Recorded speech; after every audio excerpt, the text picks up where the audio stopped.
and exchange. Senator Sullivan. Thank you, Mr. Chairman. Gentlemen, congratulations. I want to begin with a little story. So I was a brand new senator here in 2015. Secretary Ash Carter went through his confirmation process. I met with him, had a good discussion, had hearings. I supported him. And then wanted to meet with him on something, had a discussion. It took me 3 months to get a hold of the Secretary of Defense, okay? So he was kind of like, hey, I got through my Senate confirmation. I don't need any advice from you guys. So with the Trump administration, the senior leadership of the Trump administration, the president, the Secretary of Defense, the Chief of Staff, all his energy guys, Interior, Energy, EPA, at least from this senator's perspective, when you reach out to them, boom.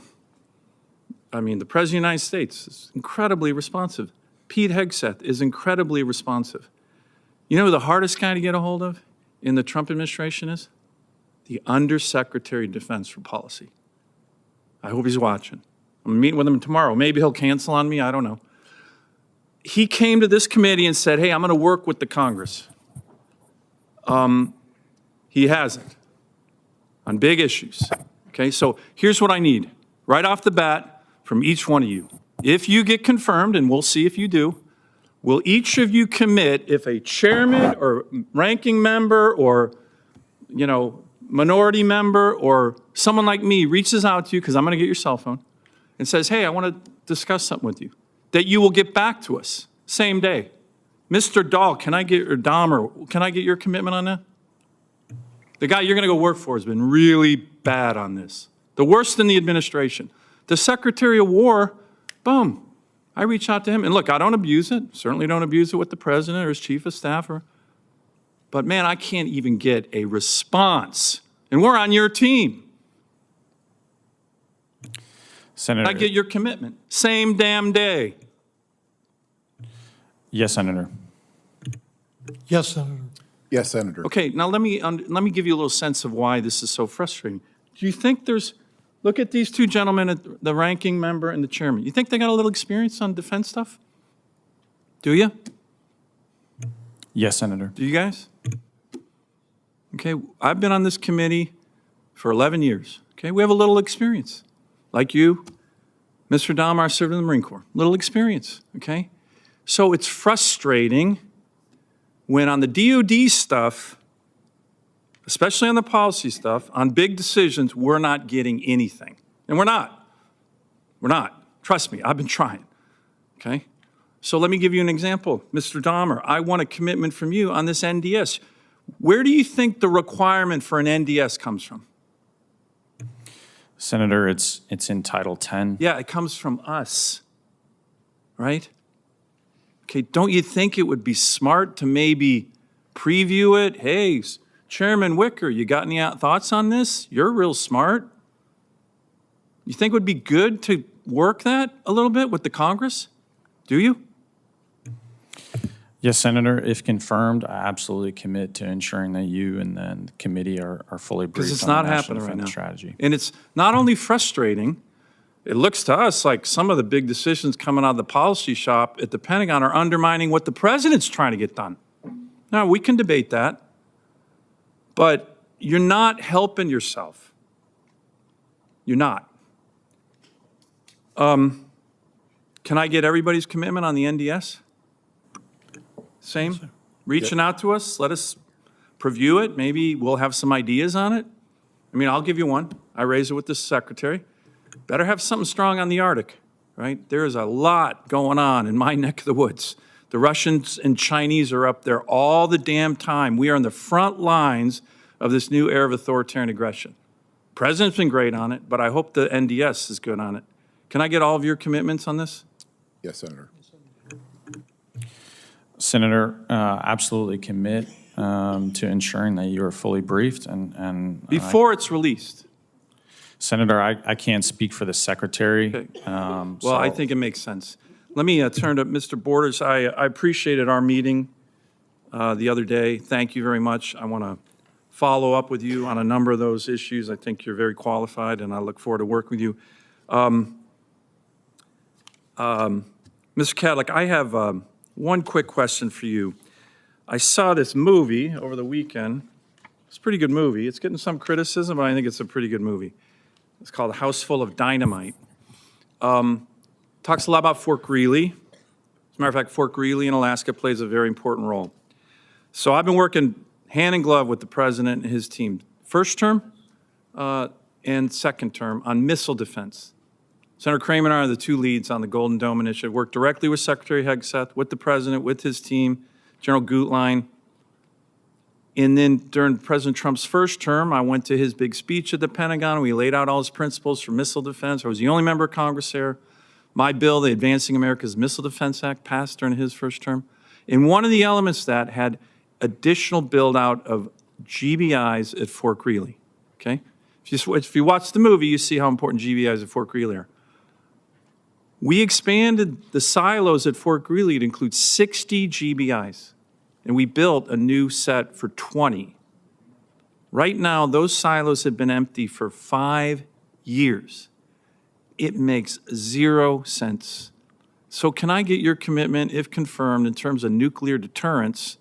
Having more GBIs at Fort Greely is kind of the essence of nuclear deterrence. And the fact that we have 20 empty silos because the Pentagon can't pull its head out of its you-know-what is remarkable to me. Can I get your commitment to look at that and speed up the putting in of GBIs at Fort Greely? For God's sakes, it is ridiculous. Senator, I do commit. However, I would just point out that I don't have the responsibility for this missile defense program.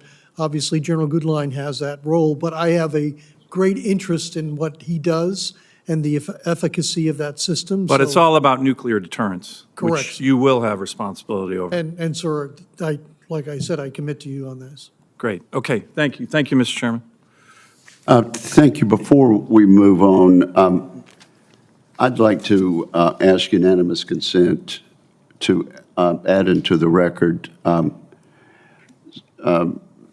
Senator Sullivan, the document dated 8 October 2025, Memorandum for Senior Pentagon Leadership, Commanders of the Commandant Command's Defense Agency, and DOW Field Activity Directors, subject retitling the Assistant Secretaries of War. That's dated 8 October 2025.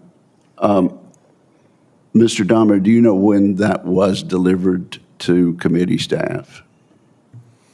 Mr. Chairman, I'm not aware of that, but Okay, I'll tell you on the record, it was delivered to us Sunday night, day before yesterday. That's when we got this document dated 8 October 2025, and attached to that, Senator Sullivan and members of the committee is OUSW policy, and along the bottom portion of this paper, which also I ask unanimous consent, is it lists as disestablished the senior coordinator for Afghanistan, the space and missile defense, the force development and emerging capabilities, and the disestablishment of the Arctic and global resilience. So I ask unanimous consent at this point to add these documents into the record. Without objection, that will be done. You have further questions, Senator Sullivan, in light of this information? Yeah, Mr. Dahmer, I'm curious. So we had a good meeting, Chairman, all the ranking members on the Republican side about a month ago, a little under a month ago, with the Secretary, with the Deputy Secretary. Really good, 2 hours, covered a lot. I think the Secretary's doing a great job. But I raised this Arctic issue. And, you know, some people look, oh, it's Senator Sullivan being parochial. Baloney, man. Come up to my state. See it. By the way, I need a commitment from all of you to come to Alaska. Can I get that commitment?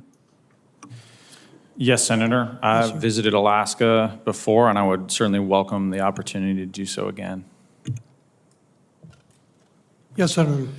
Yes, Senator. So again, I'll just ask, is there a robust defense and policy section dealing with the North Pacific and the Arctic and the NDS as drafted? Mr. Dahmer, do you know?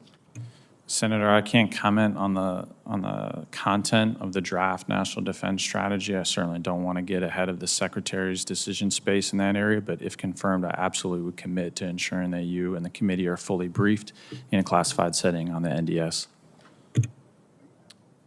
Thank you, Mr. Chairman. Well, but what is the significance of disestablishing this Arctic mission in the document that's in the record?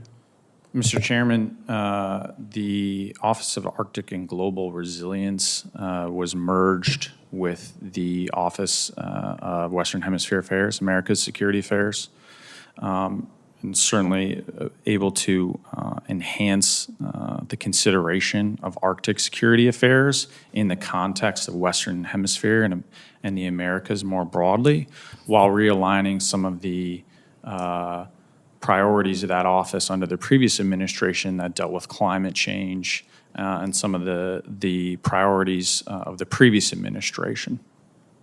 Look, Mr. Chairman, can I comment? Yes, we're out of order, but proceed. And then Senator Rosen has been very patient. So for 10 years, I have been critical of the other side of the aisle on their obsession with climate change as they brought it into the Pentagon. I think the Secretary of the Navy in the Biden administration was obsessed and would come here and testify. So I couldn't agree more on that. Right? I couldn't agree more. I talked to the Secretary about it, couldn't agree more. But come on up to my state, see what's going on. We have joint Russian-Chinese strategic bomber task forces in our ADIZ. We have joint Russian-Chinese naval task forces in our EEZ. We have no infrastructure like we need on ADAC to push back, right? This should be a very high priority. And I want to make sure it is in the NDS. And, I think the Secretary, certainly in our last meeting, I raised it with him. He's took note, but this is real stuff. And if you watch these hearings, listen to the Indo-PACOM commander, you listen to the NORTHCOM commander, this is about climate change. It's about hardcore national security of America on our northern frontier, where we are being pressed by our adversaries almost every day. That's what's going on in the Arctic. And if you checked in with this committee, you might learn something. Thank you. Would you like to respond, Mr. Dahmer? It's not necessary. Thank you, Mr. Chairman. I would just say I fully agree, Senator, on the critical importance of the Arctic and of Alaska. When I was Senate National Security Advisor, I had the privilege of visiting Fort Wainwright, but I would certainly welcome, and if confirmed, I would commit to visiting Alaska again and seeing more of that state and its military installations, and I certainly agree on the absolutely critical salience of the geography there, most centrally, not only to defending the homeland through missile defense, as you stated earlier, but also to deterring China in the Western Pacific and the very close proximity, relatively speaking, especially of the Aleutian Island chain, for example, to the first island chain. Thank you very much. There'll possibly be questions for the record on that, but I thank the committee for its indulgence, and I recognize Senator Rose.